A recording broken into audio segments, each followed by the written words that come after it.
Yo guys, what is going on? Massive transfer news breaking today, both for Declan Rice and Jude Bellingham, who we know is now at Real Madrid, but he's now taken a new shirt number. We'll get to that later and what it means for Real Madrid. But first, let's start with Declan Rice. Arsenal have had their first bid of £80 million plus add-ons rejected per Sky Sports. Look, I think this was always going to be the case. We know what Arsenal's transfer strategy is like. They always go in with a slightly lower price first before they raise it up. We now know that Manchester City are also sniffing around. So from my opinion as an Arsenal fan, it does kind of frustrate me because it's like we have the money there. We know that Kroenke has made 200 million available. We've also got the revenue of 159 million coming in. Why can't we just go in, make a bid, see what happens? Because at the end of the day, I'm sure Declan Rice is not going to say no. And if we say 100 million, which is what we know West Ham are asking for, why are they going to say no to that? They're going to accept it. We know Declan Rice wants to come. He's made that actively clear. Let's just see what happens. But no, I do expect us to come back in with another bid, but it needs to be sooner rather than later, especially when Manchester City sniffing around. We know, obviously, they're the treble winners, champions of Europe, champions of England.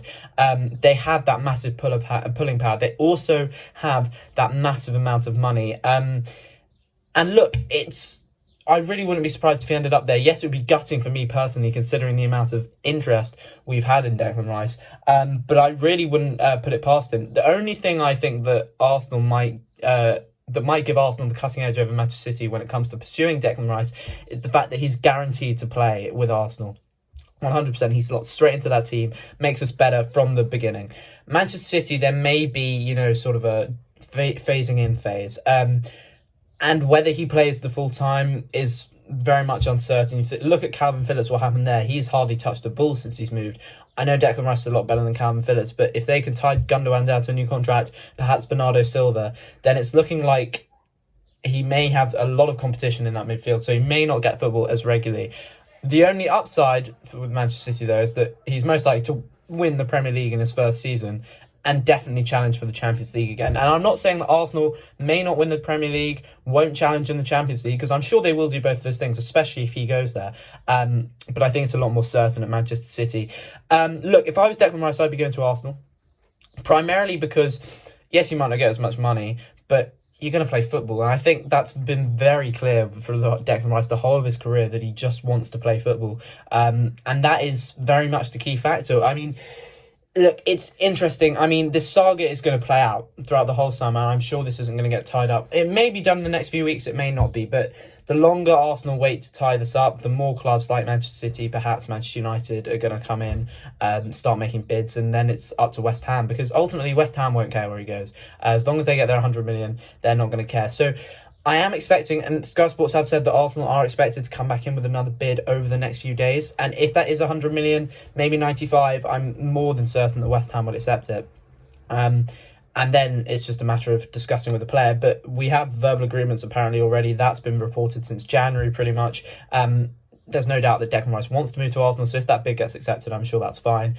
So we'll have to wait and see. But yeah, I think Arsenal really do need to pull their finger out, because Manchester City are sniffing around and we know they're pulling power. The second bit of news is obviously Jude Bellingham. He confirmed his £139 million move to Real Madrid yesterday. Huge for the Los Blancos, especially considering they've just sold Benzema. I know it's not a like-for-like, in-out, but still massive. He will be wearing the legendary number 5 shirt, once worn by Zinedine Zidane. He's being unveiled at the moment at the Bernabeu, so that is huge. Huge for Real Madrid. And look, that midfield is terrifying now. For the next 10, 12 years, Camavinga, Tchouaméni, Bellingham, that is frightening. It's a perfect, I feel, replacement for Modric, Kroos, Casemiro. Tchouaméni can slot into that CDM role perfectly, replacing Casemiro. Modric, replaced by Camavinga, perhaps. And then you've got Bellingham, who's just that typical Kroos player. He can score goals, deliver balls. He's a playmaker.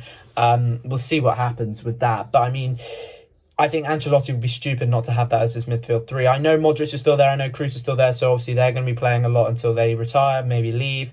But in the future, I think that's got to be the midfield 3. The main thing for Real Madrid now, I think now they've got Bellingham, who they've been linked with for ages, so there's no problem with that. I think the thing that Real Madrid need to focus on now is getting a striker. Obviously, we know they've lost Benzema to Al Ittihad, and unless they want to play a midfield four and just two up front, Vinicius and Rodrigo, and then Bellingham slots into that midfield, they play with a midfield four, Tchouaméni, Modric, maybe Modric as a cam, Bellingham and Kroos, which I can see happening. They need a striker now. Obviously, a lot has been said about Harry Kane recently moving to Real Madrid, top of their list. I also think don't rule out the possibility of Mbappe. We know what is going on there at the moment with PSG, or he's actively attacking PSG with their contract, saying that he's not... he'll play out the next season happily, but he's not staying on after that. He's not signing a new contract. So PSG, I think, will be desperate to either get this sorted out, get him on a new contract, or just tie him down. Or they need the money this summer, because the worst thing possible would be to let the most valuable player in the world walk out on a free next summer. That would be shocking, and it's just money down the drain. So I really do think they need to get something out of this summer. Selling him, Real Madrid looks most likely. I'm not going to rule out the likes of Manchester City, but that seems very unlikely as well with Haaland. Possibly Manchester United, but I doubt that. We know they are in the market for a striker, but Osimhen looks like he might be on his way to Old Trafford. So we have to have a look and just consider all options. But I think the options are Kane and Benzema, and Mbappe. But anyway, back to Bellingham. Look, this is huge for Bellingham. Massively progressing his career. Birmingham, Borussia Dortmund, where we all know he was exceptional, and now he's playing the big boy league. This is definitely a sort of signing of intent from Real Madrid. Obviously, we know they failed to pick up La Liga. Barcelona won that. They lost to Manchester City, the eventual winners in the Champions League semi-finals. This is definitely a signing of intent. And if they can get a Kane or an Mbappe, that puts them a long way. And I really do think they may be favourites to reclaim both those trophies. So we'll have to see what happens.